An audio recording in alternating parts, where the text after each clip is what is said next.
Hi friends, अपने MCQ चल रहे थे डायरेक्टएक्स के केस स्टडी बेस, जिसके अपन ने करीब करीब कंप्लीट कर चुके हैं।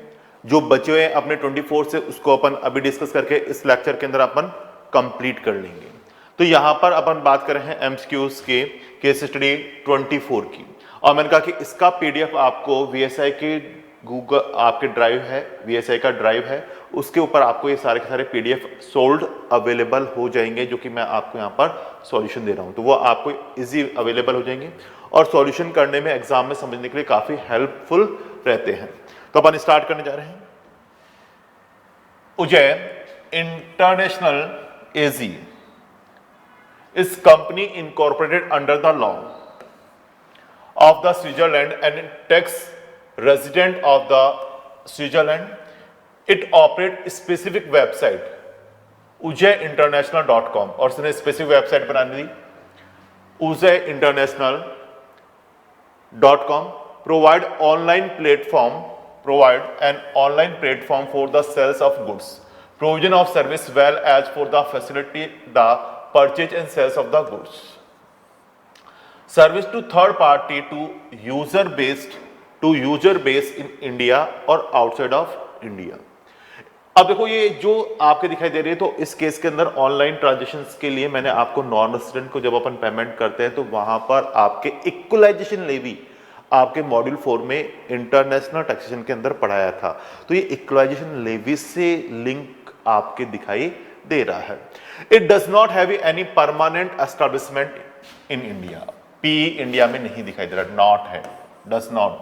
तो पी इंडिया में नहीं दिखाई दे रहा, यानी ना तो उसका ऑफिस है, ब्रांच ऑफिस है, इंडिया में नहीं है। In India during the previous year 2021 the mode of Indeed the third party transaction undertaking thought the such website operated by the SC is as under. Any seller is entitled to list its product, कि कोई भी आपके seller अपने क्या कर सकता है, list कर सकता है its product for sales on such website, for sales of such website की इसकी वेबसाइट पे आपके सेल्स, जैसे अमेजन है, फ्लिपकार्ट है, वो आपके क्या करते हैं, प्रोडक्ट को डिस्प्ले पे लगा देते हैं, कि कोई भी डीलर है वो आके उनके क्या कर सकता है, डिस्प्ले पे लगा सकता है। At the time of the listing the seller is required to provide the various detail regarding the product that is the desire to sold thought the website such as a photograph, description and price of the product. तो ये सारे उसको क्या करना होगा, ये लगानी होगी, फोटोग्राफ्स लगानी होगी प्रोडक्ट की, photographs, description and price of the product. Any buyer can also registered himself for buying the goods thought the acing website, और बायर खुद भी उस वेबसाइट पे रजिस्टर्ड होकर उससे बाइंग करना स्टार्ट कर सकता है। While registered the buyer are required to providing the information such their name, age and address. When the buyer accesses the website, he go through the various products listed by the sellers. Depend on the requirement, choose the product which is want to purchase online. Out of the variety of the product available on the website along the necessary detail, इसने कहा, the buyer is required to choose any of the payment method for the making the payment of the product directly to the seller. Once the buyer click buy it now button after registered itself with website and agreeing to the term and condition of sales of the display by the seller on the website, on email is sent by the SC to the seller confirmation the sales of the product listed on the website. अब इसने कहा ujayinternational.com also collect data of the potential customer। जैसे आपने देखा होगा कि अपन जब online transaction करते हैं, आप अच्छी साइट पे जाते हो तो पहले वो अपना अकाउंट क्रिएट करवाता है, अकाउंट क्रिएट करने के बाद ही वो आपके परचेज या सेल्स करने की परमिशन देता है, अदरवाइज नहीं देता। तो उसने कहा कि आपको क्या कर रहा है कि ujayinternational.com also collect the data of potential customer located in the different part of India and other Southeast Asia Asian country who are interested in the holiday in the different country in Europe and Asia from the Tourism India Private Limited, an Indian company and other companies in the Southeast Asia. It sells this data to different tourism company and hotel in Europe and Asia, earn revenue therefrom। आपने देखा होगा आजकल अपन website वगैरह पे searching करते हैं तो वो आपके इंटरेस्ट के बारे में जान लेती है कि जो आपका बायर है उसका पर्टिकुलर किस फील्ड में इंटरेस्ट है, तो आपको उसी तरह के ऐड उस कंपनियों के आने स्टार्ट हो जाते हैं। जैसे इसने कहा कि टूरिज्म में कोई जानना चाहता है तो वो क्या करता है कि ये उसका डाटा लेके भाई ये हमारा कस्टमर है, इस चीज में इंटरेस्टेड है, तो आप भी इसको अपना ये प्रोडक्ट बेच सकते हो, तो वो आपको ऑफर कर देगा और इसके लिए आपके वो क्या कर रहा है, पार्टियों से क्या कर रहा है, रेवेन्यू जनरेट कर रहा है, खुद के पास पैसा आ रहा है। तो ये इस केस के अंदर आपके बता रहा है। Assuming that the gross receipt of the USE International AC from e-commerce supply and service of rupees 8 crore during the previous year 2021। तो देखो छोटा सा क्वेश्चन है, थ्योरेटिकल है, मैंने कहा ये नए सेक्शन 165A के साथ बताता है कि इक्वलाइजेशन लेवी इस तरह से क्या चार्ज होगी, 2% आपके चार्ज करने के लिए बताता है। तो अपन थ्योरेटिकल्स है, अभी देख लेते हैं। Mister Alex being a resident of UK visited India during the November 2020 and ordered certain apparel of the brand USE worth rupees 10,000 from online website useinternational.com. During his stay in India, his apparel were delivered his ready-made garment showroom located in the Connaught Place, Delhi। कहाँ की बात कर रहा है, Connaught Place Delhi की। Which of the following statement is correct. तो जैसे अपन बात करते हैं कि उसे international UG is required to charge equalization levy 200 and deposit the same with the Indian tax authority, और उसको जमा कराना होगा कि ये इक्वलाइजेशन लेवी का मैटर हो गया। और इक्वलाइजेशन लेवी की रेट क्या है, 2%। तो 10,000 का 2% 200 उसको डिपॉजिट करवाना होगा। तो डी आंसर इसका क्या होगा सर, करेक्ट होगा। अब अपन आते हैं नेक्स्ट पे, छोटे छोटे से। What is the due date payment of the equalization levy charge in the month of March 2021 by the USE international. वैसे तो मैंने कहा इक्वलाइजेशन लेवी की डेट क्या है, क्वार्टरली आपको जमा कराना है, जैसे क्वार्टर एंड होगा आपको जमा कराना होगा। अप्रैल टू जून है 7th ऑफ जुलाई, फिर उसके बाद जून टू सितंबर है तो 7th of October, October to दिसंबर है तो 7th ऑफ जनवरी। लेकिन जो जनवरी टू मार्च है तो 31 मार्च ही उसका ड्यू डेट रहेगा, तो उसका मार्च 31 उस केस में ड्यू डेट आ जाता है। मार्च 31 उस केस में ड्यू डेट यहां पर बताता है। तो इक्वलाइजेशन लेवी का ड्यू डेट आ गया 31 March. Third, in which of the following case equalisation levy would be the chargeable assuming that the aggregate turnover of e-commerce operator is 2 crore। Aggregate turnover कितना है, 2 crore during the previous year 2021। तो इस case में कहता है कि where the e-commerce operator being a non resident having no PE in India provide the assist online movies, TV show and other content to Indian customer via its electronic platforms।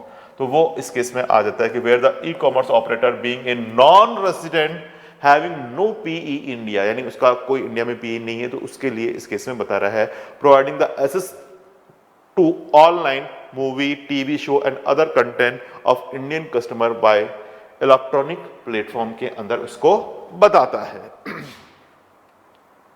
Now अब अपन बात करते हैं next, इसमें कुछ भी नहीं है, थ्योरेटिकल्स है। लास्ट इसका है USE International collect data of potential customer located the different part of India who are interested in holiday in Singapore from GE Tourism India Private Limited during the November 2020। It sell the data to White Tourism Private Limited। अब उसने इस data को किसको भेज दिया, White Tourism Private Limited को भेज दिया Singapore for rupees 1 lakh। Which of the following statement is correct। यदि उसने बेचा तो ऐसे केस में इक्वलाइजेशन लेवी उस पर देनी होगी 2000 is payable by the useinternational.com, जो कि मैंने कहा कि equalisation levy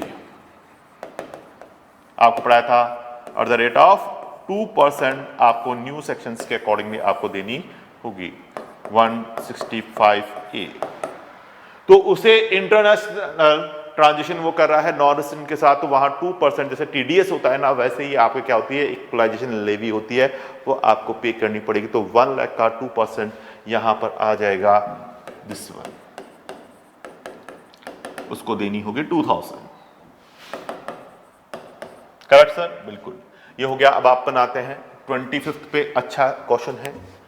mister M is 45 years, an Indian citizen, और कैसा है ये इंडियन सिटीजन है, is employed with the multinational company World Wide Limited. Mister M hold a senior level position as pharmaceutical research in the Indian group company of the worldwide limited में काम कर रहा है, बेस्ड एट मुंबई। और कहाँ की company है? मुंबई में है। तो एम्प्लॉयमेंट उसका कहाँ है? इंडिया में।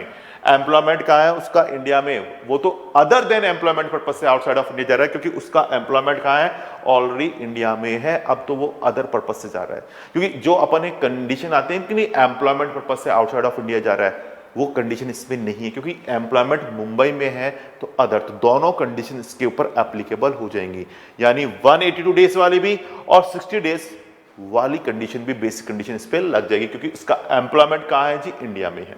Since 2009, considering the importance of his role in the world wide group, his exceptional performance in India for the first time, पहली बार जा रहा है, देखो, first time in India in the year, first time in the year 2020 ही was entrusted with the task of the travel and other group of company of the worldwide limited outside of India to share his the knowledge finding in research etc will continuing to the base of the Mumbai office।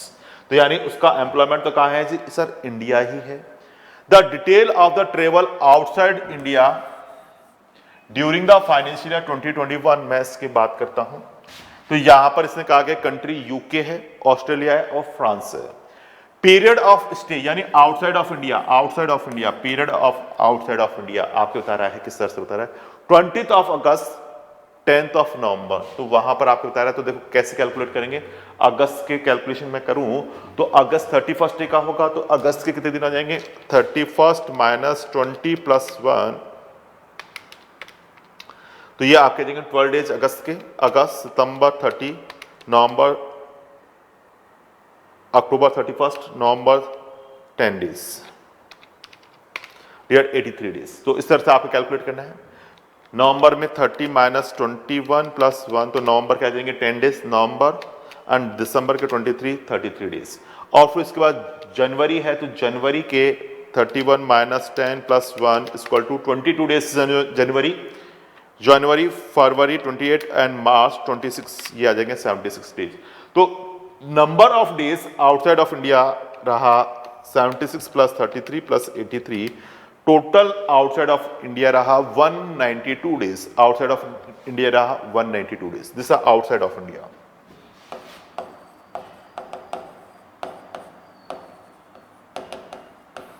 तो it's means number of days present of India में निकालू तो 365 days total होते हैं, और इसमें से outside of India रह गया 192 डेज, तो नंबर ऑफ डेज कितना गया? 173 डेज। अब 173 डेज रहा तो इसका रेजिडेंशियल स्टेटस क्या होगा कि सर पहली कंडीशन 182 डेज वाली तो फुलफिल नहीं हो रही है, 182 डेज वाली तो नहीं हो रही है, लेकिन इसका एम्प्लॉयमेंट मुंबई ऑफिस में है, तो इसके लिए सेकंड सब्स्टिट्यूट अवेलेबल हो जाएगा कि he must be present in India 60 days और more in the relevant previous year, बिल्कुल रह रहा है, 173 डेज रह रहा है। और इसके जस्ट पीछे के 4 प्रेसिडिंग ईयर्स में 365 डेज और मोर इमीडिएटली प्रेसिडिंग द 4 ईयर्स, तो वो भी आपके रहता दिखाई दे रहा है। इसके अलावा दोनों एडिशनल कंडीशन पूरी कर रहा है कि 10 ईयर्स में 2 टाइम्स आपके रेजिडेंट होना चाहिए, बिल्कुल है। 7 ईयर का टोटल 730 डेज होना चाहिए, क्योंकि फर्स्ट टाइम आपके जा रहा है, तो दोनों एडिशनल कंडीशन पूरी कर रहा है। तो डियर इसका स्टेटस क्या जाएगा? ROR। स्टेटस क्या जाएगा? ROR, resident and ordinary resident, इसका स्टेटस यहां पर दिखाई दे जाएगा। Clear sir? बिल्कुल। अब आगे आते हैं। इसके अलावा इसकी सैलरी बता रहे हैं, mister M is entitled to salary 43,80,000 for the financial year 2021। The entire salary is paid by the Indian company in his Indian bank account, और पूरी उसके इंडियन बैंक अकाउंट में ही जमा हो रही है, कोई इशू नहीं है। Proportionate salary was however earned by the overseas company based on the number of days he was physically present and working for them in the respective country। लेकिन जमा तो कहाँ हो रही है? इंडियन बैंक में हो रही ना, Indian company. Other than salary he has not disclose detail of the income under any other head of the employer. अब इसके बाद कह रहा है हाउस प्रॉपर्टी भी अपन बात करते हैं। Mister M on a house property in Mumbai, कहां पर है इसकी प्रॉपर्टी? मुंबई में है 2009 में। Which he occupy for his on resident, और खुद के रहने में काम में रहता है, सेल्फ ऑक्यूपाइड है जी, सेल्फ ऑक्यूपाइड, यानी सेल्फ ऑक्यूपाइड होगी, खुद के रहने में काम में रहना है, self occupied. He continued to repay the loan avail in 2009 for the purchase of the property. The interest payable for the financial year 2021 on such loan 4,25,000. 4,25,000. The brought forward losses attributable to the house property for the assessment year 1920 2021 is rupees 5 lakh. 5 lakh रुपए इस case में आ रहा है। Impressed by the better infrastructure, quality, education, safety in UK, Mr. M brought a residential property in the UK in December 2020, और उसने एक property UK में भी ले ली। He earned the rental income GBP 3,300, 1,100 GBP per month for January to March, 3 months का है, तो ये भी अपन कैलकुलेट करें, 3,300 3 मंथ्स का है, मल्टीप्लाई बाय ये पाउंड की रेट दे रखी है जीबीपी की, तो ये दे रखा है आपके दिस वन, और वो हमें टेलीग्राफिक ट्रांसफर रेट कब की लेनी होगी? लास्ट की, मार्च की, 31 मार्च को एडजस्टमेंट एंट्री की, तो 93.07, और ये आपका आ जाएगा जीएवी। जीएवी आगे 3,07,171, और उसमें 30% स्टैंडर्ड डिडक्शन देना ही देना होगा, तो वो डिडक्शन दे दें तो ये आ जाएगी इनकम 2,14,992। तो ये मैं ले लूँ 307,131 का 30% दिस वन 92,13,139, ये इस केस में आपके बता रहा है अराउंड। अब इसके बाद कह रहा है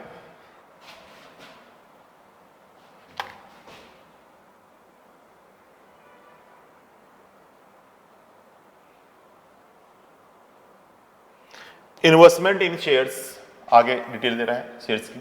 mister M has purchase 500 shares of Indian company XYZ limited, of Indian company XYZ limited on 17th of March 2017 at the cost of ₹150 per shares, STT paid as per the scheme amalgamated dated on 10th of January 2018। अब वो amalgamated हो गया था, अब ये कह रहा है 10th of January 2018 के आपको बता रहा है between XYZ limited, 10th of January को amalgamated हो गया XYZ लिमिटेड PQR में amalgamated। As per the scheme of amalgamation 10th of January 2018 between XYZ Limited with another Indian company PQR Limited, यानी वो आपके XYZ Limited थी, वो PQR Limited के अंदर चली गई है। XYZ Limited किस में चली गई है? PQR Limited में चली गई amalgamation के साथ। Mr. M received 250 shares of PQR Limited in lieu of his shares in XYZ Limited। On 4th of April 2020, Mr. M sold the shares PQR Limited 325 per share STT पे। देखो मैंने कहा था कि यदि खरीदते और बेचते वक्त दोनों टाइम पर यदि शेयर्स के ऊपर STT पे किया हुआ है, पे किया गया है, तो वो मैटर हो जाता है 112A का, 112A का मैटर हो जाता है। तो ऐसे केस में कॉस्ट ऑफ एक्विजिशन क्या लेके चलेंगे? तो वहां पर कॉस्ट ऑफ एक्विजिशन बताता है एक्चुअल कॉस्ट जो भी आपके आ रही है उसको कंपेयर करना होता है fair market value as on 31st March 2018, 31st January 2018, ये जनवरी है, 31st January 2018, and then full value of consideration which is lower, इन दोनों में से कम है, और फिर एक्चुअल और जो सेलेक्टेड वैल्यू आई है विच इज हायर, वो आपका कॉस्ट ऑफ एक्विजिशन बनेगा। फुल वैल्यू ऑफ कंसिडरेशन 325 और आपके यहाँ पर 325 ही इस केस में आपके आ रही है, तो अल्टीमेट नील हो जाएगा। 500 शेयर्स XYZ के थे जो कि अमलगमेशन हुआ PQR के साथ, तो 250 शेयर्स PQR ने उसको दिए हैं कब? 10th ऑफ जनवरी को, और आगे इसने 31st मार्च 2018 को, जैसे अपन बात करते हैं लिस्टेड कंपनी का शेयर्स दिखाई दे रहा है, और आपने 4th ऑफ अप्रैल 2020 को ये सारे शेयर 325 के रेट्स में सेल आउट कर दिए हैं, 325 में सेल कर दिए, सारे के सारे शेयर्स जो थे उसको 325 के रेट में सेल कर दिए हैं। From the information given above choose the most appropriate answer. तो अपन बात करते हैं what is the residential status of mister M for the assessment year 2021। अभी मैंने निकाला रेजिडेंट एंड ऑर्डिनरी रेजिडेंट। क्योंकि ये मुंबई में इसका ऑलरेडी एम्प्लॉयमेंट है, तो दोनों आपके बेसिक कंडीशन एप्लीकेबल हो जाती हैं। तो अपन यहां पर 60 डेज वाली एप्लीकेबल करते हुए इसका रेजिडेंशियल स्टेटस क्या निकाल देंगे, रेजिडेंट एंड ऑर्डिनरी रेजिडेंट। आगे लेते हैं, what would be the income chargeable under the head salary to be considered for the purpose of deduction of the tax under section 192, assuming that he does not opt the section 115 BAC, यानी new tax regime नहीं ले रहा, तो यहां पर आपके salary के अंदर डिडक्शन अंडर सेक्शन 161A आपको मिल जाएगा और वो लेस करने के बाद आ जाएगा 43,30,000, यानी 43,80,000 था, उसमें से 50,000 का डिडक्शन मिल गया, तो 43,30,000 इस केस में डिडक्शन आपके इसमें सैलरी टैक्सेबल होती हुई दिखाई दे जाएगी। Now what is the cost of acquisition of computation of the capital gain on the sales of the shares of the PQR limited. अभी अपन ने कैलकुलेट किया 325 आपके आई थी और कितने शेयर्स थे, 250 शेयर्स थे, तो ये आ जाएगी 81,250। अभी मैंने बताया था यहां पर कैलकुलेशन, ये रही इधर से लिया अपन ने। एक्चुअल कॉस्ट अपने अमलगमेशन के टाइम पे क्या रहा था, 250 शेयर्स मिले थे, तो इन शेयर्स की उस टाइम पे कॉस्टिंग क्या थी, 300 की रेट से उसने इनको रिप्रेजेंट किया गया था। फेयर मार्केट वैल्यू 31 जनवरी 2018 की है 360, ये 360 हमने डिनोटेट कर दिया, और फुल वैल्यू ऑफ कंसिडरेशन कितना रहा 325, तो which is lower and then which is higher, तो 325 पर शेयर आ गया, और आपके पास 250 शेयर्स हैं, कि 250 के हिसाब से ये आ जाएगा। आई थिंक ये भी आपका क्लियर हो गया होगा। अब मैं इसके बाद फटाफट आगे लेके चलता हूं। Mister M want to know his tax liability under the section 115 BAC for the purpose what would be the amount of income chargeable under the head income from house property. तो इनकम फ्रॉम हाउस प्रॉपर्टी में मैंने कहा कि जो उसने property थी let out की गई है 3 मंथ्स के लिए, जनवरी फरवरी मार्च, 1100 पर मंथ में, 1100 पर मंथ में जनवरी फरवरी एंड मार्च 3 मंथ्स, और the rate of 1100 per month, ये पाउंड में है। तो ये इंडियन करेंसी में मैंने क्लोजिंग डेट से कन्वर्ट कर लिया, तो ये आ जाएगा 3,77,131, 30% डिडक्शन देने के बाद ये इनकम आ जाएगी 2,14,992। इस केस में मेरी इनकम हाउस प्रॉपर्टी से दिखाई देती है। आगे लेते हैं। Mister M does not offer income from UK property in his return of income filed for the assessment year 21-22। Assessment has been made under section 143(3). देखो फॉरेन एसेट्स का मैटर है, प्रॉपर्टी कहां पर है, दिस वन, तो फॉरेन एसेट्स का matter हो गया। तो फॉरेन एसेट्स के मैटर के लिए 143, but the assessing officer notice the fact what is the timeline for the issue of the notice 148। तो 148 का नोटिस 149(1) के अंदर इश्यू होता है, 4 year 6 year and 16 year, 4 year 6 year 16 year। यदि आपके इनकम 1 लाख और मोर एस्केप होती दिखाई देती है तो आपका ये नोटिस 6 ईयर के लिए इश्यू हो सकता है। नॉर्मल केसेस में 4 ईयर है, लेकिन आपके प्रॉपर्टी जो फॉरेन प्रॉपर्टी यदि वहां पर मैटर दिखाई देता है तो ये नोटिस का टाइमिंग आपके 16 ईयर तक जा सकता है। तो कितना टाइमिंग आ जाएगा, 16 ईयर, तो ये आपके आ जाएगा 2038। तो कैसे निकालेंगे, तो end of the financial year 31 मार्च 2022, इसमें मैं 16 ईयर जोड़ता हूं तो असेसमेंट ईयर आपको दिखाई देगा 31 मार्च 2038 तक मैं इस नोटिस को आपके कर सकता हूं, इशू कर सकता हूं। तो टाइमलाइन होगी टिल 31 मार्च 2038। ये आपका आंसर आ जाएगा। तो अपन ने 25th केस हिस्ट्री भी आपका हो गया है। अब आते हैं नेक्स्ट केस हिस्ट्री 26 पे। नेक्स्ट केस हिस्ट्री 26 पे। पवन लिमिटेड एन इंडियन कंपनी, कौन सी है, Indian company, engage in growing and manufacturing tea, receive following dividend from the during the previous year 2021. It is liable to pay income tax 25%। देखो उसने कहा income tax किस rate से liable है, 25% से। Since its total income for the previous year 28-29 does not exceeding 400 CR, यानी उसकी income पीछे के 18-19 में किससे ज्यादा नहीं है, 400 CR से ज्यादा नहीं है, तो रेट कौन सी ऑप्ट कर रहा है, 25% ही लगेगी जी।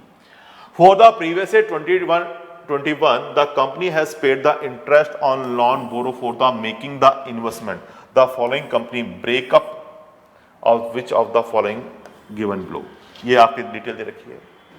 नेम ऑफ कंपनी इंडियन या फॉरेन कंपनी है, detail of the holding of the Pavan limited कितना परसेंट होल्डिंग है, डिविडेंड इनकम अपन बात करते हैं और interest expended to the earn the dividend. देखो इंटरेस्ट का एक्सपेंडिचर हो रहा है डिविडेंड इनकम के अंदर, तो यदि फॉरेन की कंपनी है जिसमें आपका 26% और मोर है तो वो आपका के लिए क्या होगी एसोसिएट एंटरप्राइजेस के रूप में दिखाई दे रही है, तो ऐसे केस के अंदर सेक्शन लग जाएगा 115 BBD, उस केस के अंदर आपके 15% टैक्स रेट उस पर लगता है और कोई खर्चे का डिडक्शन नहीं मिलता, कोई खर्चे का डिडक्शन नहीं मिलता है। लेकिन उसके अलावा है तो वो इनकम इंडिया में टैक्सेबल है और वहां पर मैंने कहा इस साल से डिविडेंड की इनकम पे सेक्शन 57 के अंदर डिडक्शन दी गई है जो कि आपके इंटरेस्ट के 20% से ज्यादा इंटरेस्ट आप परमिटेबल इनकम के 20% से ज्यादा आप खर्चे को क्लेम नहीं कर सकते।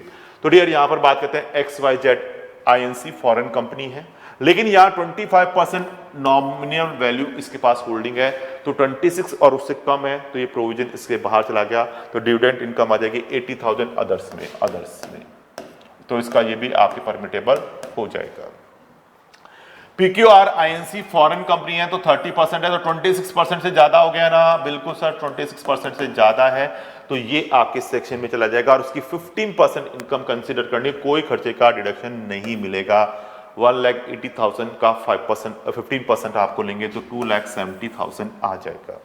इसके बाद ABC लिमिटेड इंडियन कंपनी है, 51% तो कोई फर्क नहीं पड़ता, 9 लाख आपकी इनकम कंसीडर हो जाएगी, खर्चे की छूट 160 इसमें परमिटेबल हो जाएगी। XYZ limited also Indian company है, 10% नॉमिनल वैल्यू है, इनकम आ रही है 50,000 और खर्चा आ रहा है 8,000, ये भी इसमें परमिटेबल हो जाएगा। तो ये आप इसमें से इनकम में से लेस कर सकते हो, लेकिन 20% से ज्यादा नहीं होना चाहिए। तो ये हमारे इस केस के अंदर आपके बताता है। Ujjwal a shareholder holding 10%, कितनी बता रहा है shareholding 10% of equity shares of the company borrow 2 lakh from the company of 31st of August 2020। Ujjwal has earlier taken a loan from NBFC for investing in equity shares of Pawan Limited, and 31st March 2021 he paid interest of 21,000 due for the previous year 2021। अब देखो उसने यहाँ पर loan लेकर investment किया है, तो जो डिविडेंड मिलेगा उसमें से 20% तक का इंटरेस्ट आपके क्या हो जाएगा परमिटेबल हो जाएगा, उससे ज्यादा इंटरेस्ट परमिटेबल नहीं हो सकता, 20% तक अलाउ हो जाएगा। The company declare the interim dividend on off ₹2,20,000 at his journal meeting held, कब हुई है 10th March 2020। तो पिछले साल नियम क्या था कि आपके 1920 में ये डिविडेंड डिक्लेयर हो गया तो उस पे DDT की रिक्वायरमेंट आती थी और कंपनी को उस पे टैक्स पे करना होता था, तो शेयर होल्डर के खाते में एग्जम्प्ट है, तो इसको DDT की रिक्वायरमेंट आती है क्योंकि प्रायर है, 1 अप्रैल से पहले है। लेकिन अब इसके बाद कहता है कंपनी डिक्लेयर डिविडेंड 3,20,000, तो इस पे शेयर होल्डर को देना पड़ेगा। अब कब दिया 3,20,000, AGM held on the 30 September 2020 which is distribute in the quarter 2020, तो ये आपके आफ्टर हो गया, ये तो हो गया प्रायर, तो प्रायर में तो DDT की बात आती है और ये है पास्ट पोस्ट या आफ्टर लिख दो। तो इस केस में आपका शेयर होल्डर के लिए टैक्सेबल होगी, टैक्सेबल फॉर शेयर होल्डर, ये 320 आपके टैक्सेबल हो जाएगा, शेयर होल्डर के टैक्सेबल।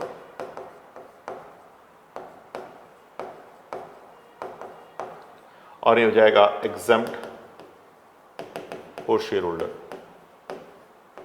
ओल्ड प्रोविजन लगाए ना इसलिए ये बता रहा है। The accumulated profit of Pawan Limited as on 31st of August 2020 was 20 lakhs और उसका accumulated प्रॉफिट कितना है 20 लाख रुपए रहा है, 20 लाख पर 20 lakhs। तो मैंने कहा डिम्ड डिविडेंड का जो प्रोविजन लगता है तो अप टू accumulated प्रॉफिट तक लगता है, accumulated प्रॉफिट से ज्यादा यदि है तो फिर अपन उसको लॉन कंसीडर कर लेते हैं, तो डिम्ड डिविडेंड अपना माना जाता है up to the accumulated profit. Following are the major shareholding of Pawan Limited: Anita 50% shares, Mehak 10% shares and Ujjwal 10% shares। ये इस केस में आपके बता रहा है। The following are detailed other income of Mrs Anita for the assessment year 21-22। और किसकी बता रहा है? अनीता की इनकम बता रहे हैं यहां पर। Miss Anita has also taken a loan rupees 10 lakh a few years ago from Mr. J 8% simple interest to acquire the shares of the Pawan Limited. Anita has also taken housing loan which was sanctioned by the SBI. 1st of May 2019, the house was purchased for 60 lakh but the stamp duty value of the house on the date of the purchase was 45 lakh. तो अपन को तो stamp duty value से मतलब है 45 लाख आई है। She does not own any other residential house property on the date of the sanction of the loan, और उसके पास इसके अलावा कोई दूसरी प्रॉपर्टी नहीं है। तो ये आपकी चला जाएगा 80EEA। 80EEA के अंदर ये कहता है कि यदि आपके पास दूसरी प्रॉपर्टी नहीं है और इंटरेस्ट आप पे कर रहे हो 2 लाख से एक्सेस, जो कि 24B के ओवर द लिमिट जा रहा है, तो 1,50,000 का डिडक्शन इसमें मिल जाएगा। ये आपके इसमें बता रहा है। अब ये कह रहा है during the year C has paid 250 as a interest and 2 lakh toward the repayment of the principal.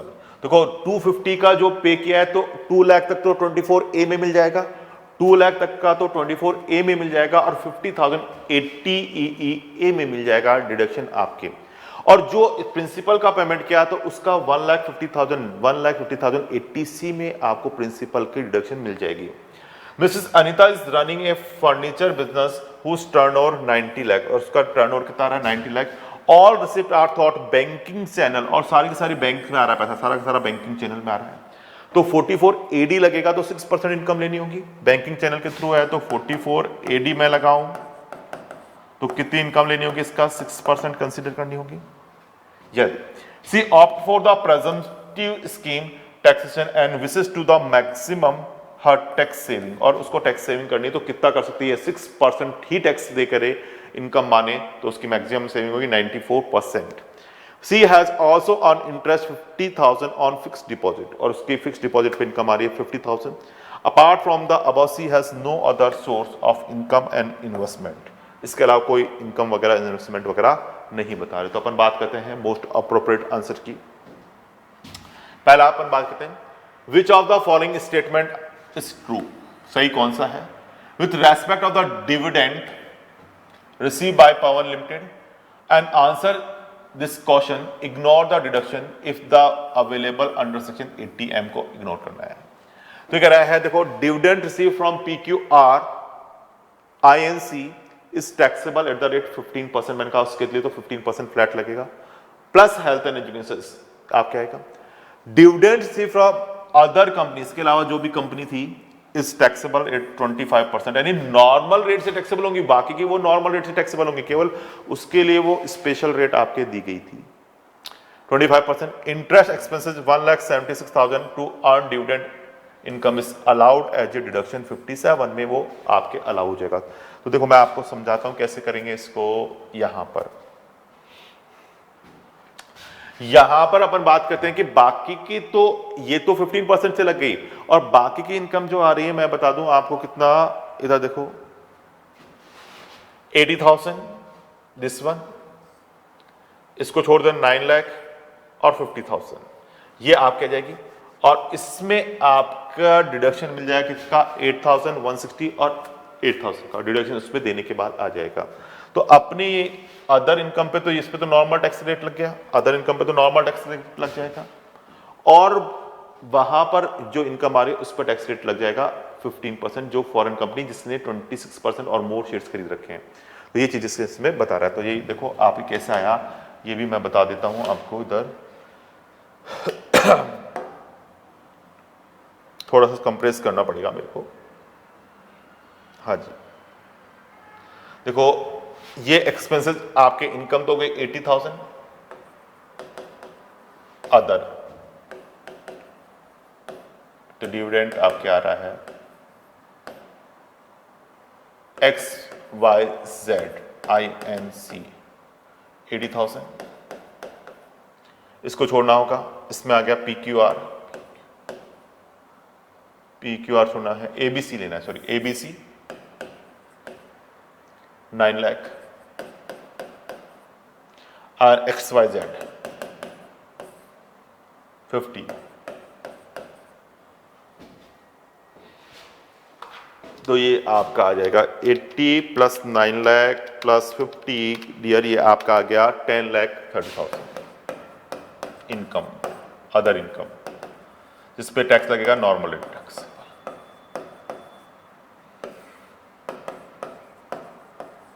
और नॉर्मल रेट कंपनी पे क्या है 25%। एक्सपेंसेज इस पे अलाउड हो जाएंगे कितना 8,000, एबीसी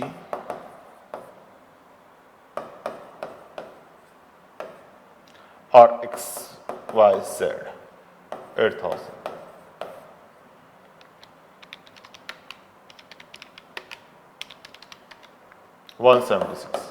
और ये 20% से ज़्यादा नहीं होनी चाहिए, वो आपको देखना है। इसमें कोई खर्चे का डिडक्शन नहीं मिलेगा, फ्लैट 15% आपको लेना रहेगा, जिसमें 26% और मोर आपके कैपिटल है। तो ये चीज़ इसके इसमें बता रहा है। तो आई थिंक ये आपको क्लियर हो गया होगा।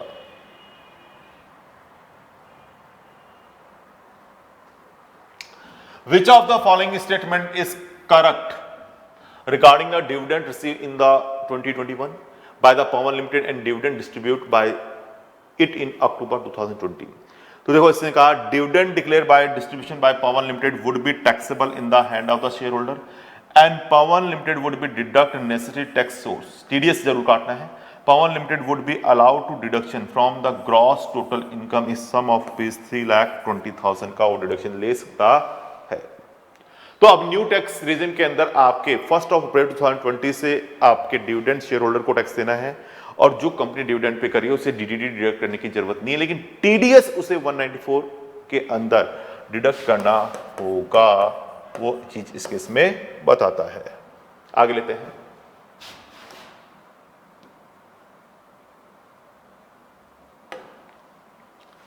हाँ जी, what will be the amount of dividend taxable in the hand of Miss Anita for the previous year 2021। अब अनीता के पास कितने शेयर्स हैं 50%, तो टोटल डिविडेंड था 320, इससे 50% इसका हिस्सा आ गया 160। अब ये लोन कितना ले रही है 10 लाख का, और उसका रेट ऑफ इंटरेस्ट है 8%, तो कितना हो गया 80,000। लेकिन एक्चुअल में मैंने कहा इनकम के 20% से ज्यादा का इंटरेस्ट का एक्सपेंसेस आप नहीं बुक कर सकते, इंटरेस्ट का एक्सपेंसेस 20% से ज्यादा बुक नहीं कर सकते। तो यहां 160 का 20% निकालो तो 32,000, तो मेरा 32,000 ही इंटरेस्ट का एक्सपेंसेस परमिटेबल हो पाएगा। तो इसको एडजस्ट कर लिया तो डियर रहेगा 1,28,000, 1,28,000 इस केस में आपके बताता है। आई थिंक आपको इसमें क्लियरिटी आ गई होगी। What is the total income of Miss Anita for the assessment year 2021 assuming that she does not opt the section 115 BAC। तो देखो सबसे पहले तो अपन बात करते हैं डिविडेंड की इनकम, तो ये आ गई as it is, dividend Anita की है। इसके अलावा हाउस प्रॉपर्टी में मैंने कहा 2 लाख का लॉस बुक कर लो, सेल्फ ऑक्यूपाइड है। इसके बाद पीजीवीपी में मैंने कहा प्रेजम्पटिव बेस ले रहा है 44 AD, और सारा पैसा बैंकिंग चैनल के थ्रू आ रहा है, तो 90 लाख का 6% 540, और इंटरेस्ट ऑन फिक्स डिपॉजिट 50,000, ये आपके आ जाएगा 5,18,000। और इसमें से मुझे डिडक्शन मिल जाएगा 80C 1.5 लाख रुपए का, और 80 EEA जो इंटरेस्ट मैंने ओवर द लिमिट 24BB के ऊपर पे कर दिया वो मैं इसमें से लेस कर दूंगा। ओवर द लिमिट 24B के ऊपर मैंने जो इंटरेस्ट पे किया डियर मैं उसको लेस कर दूंगा। तो मेरे लिए यहाँ अनीता की इनकम हो जाएगी 3,18,000, 3,18,000 इस केस में इनकम रिप्रेजेंट हो जाएगी। तो 3,80,000 की इनकम यहां पर रिप्रेजेंट हो जाएगी। ओके सर, नेक्स्ट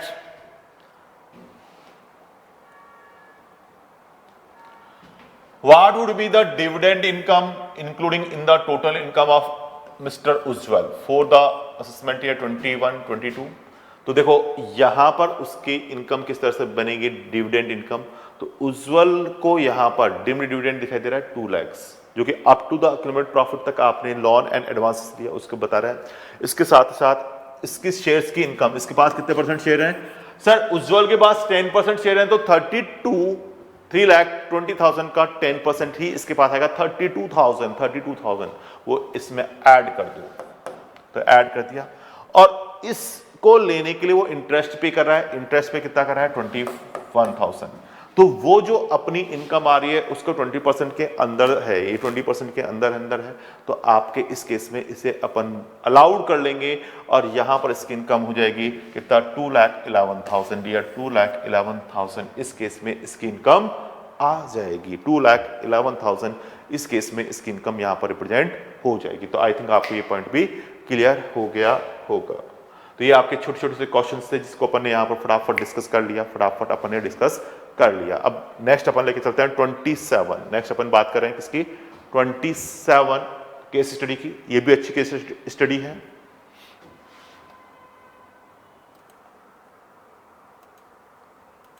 हाँ जी डियर, अब अपने बात करें 27 केस स्टडी के लिए। इसमें आते हैं mister Sachdeva has brought a residential house worth rupees 4 crore at Worli, Mumbai in 2018 and it's इसको let out किया on rent Mr. Akhil. The property was found through the loan from SBI. The interest due for the financial year 2021 to rupees 40 lakhs. देखो let out property में तो जितना भी interest आ रहा है सारा सारा अलाउड होता है, और मैंने कहा ये ड्यू बेस पे जाता है, इंटरेस्ट का डिडक्शन ड्यू बेस पे, और म्युनिसिपल टैक्स डिडक्ट होता है कैश बेसिस पे।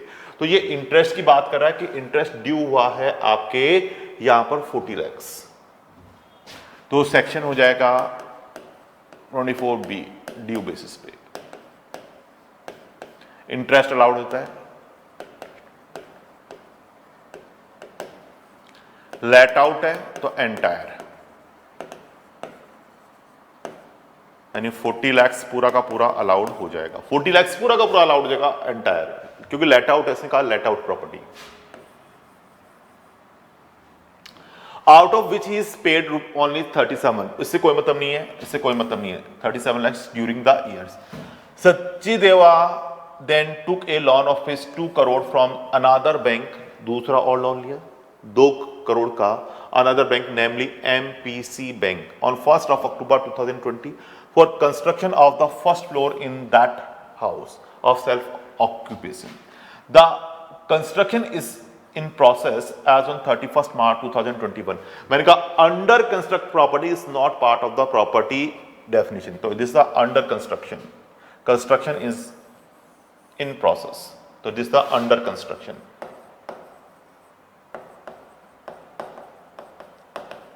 Not part of property definition. Property मानेंगे ही नहीं उसको। ड्यूरिंग द प्रीवियस ईयर 2021 ही repaid principal amount rupees 30 lakhs and 5 lakhs SBI MPC bank respectively. He also paid interest rupees 5 lakh to MPC bank out of rupees 6 lakh being interest due for the period from 1st of October 2020 to 31st March 2021। लेकिन वो जब construction complete हो जाएगा तब वो interest आपको ध्यान में रखना है प्री और पोस्ट का कंसीडर करने में। जब कंस्ट्रक्शन कंप्लीट हो जाएगा, जब हम हाउस प्रॉपर्टी को उसमें टैक्सेबल करेंगे, अभी आपको उसका कोई एडजस्टमेंट करने की रिक्वायरमेंट नहीं आएगी, क्योंकि under construct property is not part of the property definition. Mister Sachdeva transfer 30 lakhs to his minor daughter, minor daughter को 30 लाख ट्रांसफर कर दिया। Miss Rasha account as her birthday gift. अब डॉटर है तो डॉटर को गिफ्ट दिया है तो एग्जम्प्ट हो गया, रिलेटिव डेफिनेशन में है। लेकिन माइनर है तो उससे इनकम होगी, वो क्लब हो जाएगी, वो क्लबिंग के प्रोविजन एप्लीकेबल होंगे यहां पर। Her daughter Riya purchase a house in village at Wada in the her name. Mrs. Rasha gave the said house to the panchayat need from April 2024 a rent of rupees 5,000 per month। और उसने इससे पंचायत के head को उसने क्या कर दिया, लेट आउट कर दिया। Sachida total income for the assessment year 21-22 is higher than that of the Mr. Sachideva since she won 20 lakh from the lottery this year. In other year, Mr. Sachida total income is higher than that of the Sachideva. Mrs. Ria has not had any other income of in the earlier year. Also she does not have any other source of income, और बाकी कोई income उसकी नहीं बता रहा, कोई income नहीं बता रहा. Mr. Sachideva bought petrol drive car worth rupees 50 lakh, 50 lakh की पेट्रोल की कार ली है. एंड एन इलेक्ट्रॉनिक व्हीकल, हाँ जी ये इलेक्ट्रॉनिक व्हीकल है, इसके इलेक्ट्रॉनिक व्हीकल्स है, तो इस केस में यहां पर क्या होगा, इलेक्ट्रॉनिक व्हीकल की तो 80 EEB डिडक्शन मिल जाएगी 150 तक की. अब ये कह रहा है vehicle worth rupees 70 lakh on loan from BSM bank which the sanction on 1st of April 2020. BSM bank charge interest 5 lakh on petrol time का, पेट्रोल कार का कुछ नहीं मिलेगा. And 7 lakh the electric vehicle, 7 lakh electric vehicle का है, लेकिन मैक्सिमम कितना मिल पाएगा, मैक्सिमम सर 150. अब 7 लाख वो इंटरेस्ट पे कर रहा है, लेकिन मैक्सिमम कितना मिलेगा, मैक्सिमम मिलेगा 150 for the previous year 2021. Mister Sachdeva has also taken loan from FRM bank for the daughter higher education paid 50,000, तो इसका भी डिडक्शन मिल जाएगा. As interest of FRM bank she also paid a mediclaim of rupees 20,000 and New India insurance scheme for insuring his health, insurance for his health. Mister Sachdeva on a shop of 100 square feet area in Mumbai. अब उसने एक 100 square feet area की मुंबई में shop purchase की है. सी rented it on an architect give her an interest free deposit rupees 1 lakh. और देखो interest free deposit ले रही है, उसके लिए इंटरेस्ट फ्री डिपॉजिट उस पर है. The rent paid by the architect from 1st of April rupees 60,000 per month. Mister Sachdeva brother Mister Ajay who is a non resident sold his house at Bandra Kurla complex Mumbai to another non-resident Mr. David who is based on the Germany for a consideration of 20 lakhs on 1st of September 2020. Mr. Ajay died on 1st of November 2020 on account of a car accident, और car accident में mister Ajay की death हो गई. तो ये आपके बता रहा है. तो ये अभी आपके देखो अपन केस स्टडी से रिलेवेंट है या नहीं है, उसके हिसाब से अपन बात करेंगे. सबसे पहले अपन बात करते हैं first question, What is the amount of interest allowed as a deduction under section 24B? देखो मैंने कहा इंटरेस्ट का डिडक्शन जाता है ड्यू बेसिस पे. लेट आउट प्रॉपर्टी है, उसकी लेट आउट प्रॉपर्टी है, तो इंटरेस्ट ऑन बोरिंग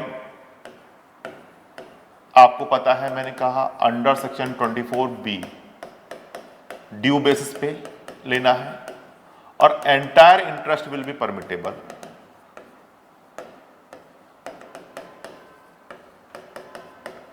तो डियर 40 लाख पूरा का पूरा अलाउड है.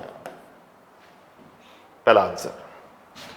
What is the amount of deduction permissible to mister Sachdeva under chapter 6A income tax act 1961 for the assessment year 21-21. तो सचदेवा को डिडक्शन कौन कौन सी मिलेगी, देखो ATC 150 मिल जाएगी, ATC जो repayment of the housing loan. ATEEB उसको यहां पर मिल जाएगा, जो ओवर द लिमिट आपके जा रहा है यहां पर, उसका नहीं मिलेगा. लेकिन इलेक्ट्रिक व्हीकल का यहां पर उसे मिल जाएगा 1.5 लाख का डिडक्शन. Correct sir. ATE जो एजुकेशन लोन का रीपेमेंट करा है उसका मिल जाएगा, और मेडिकल इंश्योरेंस प्रीमियम पे किया तो उसका मिल जाएगा. तो 3,70,000 टोटल यहां पर डिडक्शन चैप्टर 6A के परमिटेबल हो जाएंगे. नहीं, चैप्टर 6A के डिडक्शन आपको परमिटेबल हो जाएंगे मिस्टर सचदेवा को. ये एक तो ATC 1.5 लाख का, फिर ATEEB जो इलेक्ट्रिक व्हीकल परचेज किया, पेट्रोल व्हीकल पे नहीं मिलती है, इलेक्ट्रिक व्हीकल को परचेज किया तो उसका मैक्सिमम 150 डिडक्शन मिल जाएगा. ATE जो आपके एजुकेशन लोन का पेमेंट किया, और ATD मेडिकल इंश्योरेंस प्रीमियम. देखो मैं आपको बता देता हूं, ये रही है, यह हाईलाइट कर रखे मैंने, medical insurance premium, ATE, ATEEB, ये सब उसमें मैंने आपको हाईलाइट कर दिए हैं. आगे आते हैं. देखो, is notional interest free deposit receive in the respect of the shop let out on a rent chargeable to income tax if so under which head of income would be same be taxable. देखो मैंने कहा केवल notional income आपके taxable होती है interest की salary head में कि आपने इंटरेस्ट फ्री लोन लिया किससे, अपने एम्प्लॉयर से, तो उसको यहां पर कंसीडर करते हैं, लेकिन उसके अलावा किसी दूसरे पर्सन से आपने लोन लिया है इंटरेस्ट फ्री, तो उसके लिए नहीं लेना। और यहां हाउस प्रॉपर्टी के लिए उसने इंटरेस्ट फ्री लोन लिया गया है, तो इसका केस हिस्ट्री भी मैंने करा रखा है एशियन होटल लिमिटेड का। तो वहां पर यदि आपने इंटरेस्ट फ्री सिक्योरिटी ली है, तो वहां पर जो इंटरेस्ट की इनकम आपको यहां पर कंसीडर नहीं करनी, कोई डिविडेंड इनकम नहीं बनेगी। तो यही आंसर होगा no it is not chargeable to tax. तो वो डिम्ड इनकम में नहीं जाएगा और कुछ भी अमाउंट आपके चार्जेबल या टैक्सेबल नहीं होगा, कोई भी चार्जेबल या टैक्सेबल आपके नहीं होगा। आगे आते हैं। The assessing officer came to know about the transaction of sales of the property at BKC Mumbai 15th of December 2020 and want to hold Mr. David as agent of Mr. Ajay under section 163(1). Representative की बात करें क्योंकि उसकी जो death हो गई। Can he do so? Yes, he can hold mister David as an agent as per the provision of the income tax act 1961 की बात आपके इसमें बता रहा है। अब इसके बाद लास्ट अपन बात करते हैं हुज हैंड द रेशा रेंटल इनकम। उसने इसको गिफ्ट दिया था from the house property of Wada be taxable Sachdeva, क्योंकि सचदेवा ने वो दिया था, तो आपकी क्लबिंग के प्रोविजन इसमें फॉल कर जाएंगे। तो मिस्टर सचदेवा के लिए टैक्सेबल आपके हो जाएगा। तो ये इस तरह से आपके केस स्टडी आपके यहाँ पर ये भी कंप्लीट अपने कर ली है, अपने देख ली है। तो 27 केस स्टडी अभी अपने यहाँ पर कंसीडर कर ली है। अब अपने 28, 29, 33 केस स्टडी और अपने बस यही छोटी छोटी केस स्टडी हैं जिनको अपन अब नेक्स्ट वीडियो के साथ अपन डिस्कस करेंगे। आई थिंक आपको ये सिंपल वे में समझ में आ गए होंगे। और मैंने कहा कि इनके सारे के सारे सोल्ड आपके यहाँ पर PDF के अंदर VSI की ड्राइव पर आपको अवेलेबल हो जाएंगे। Thank you very much.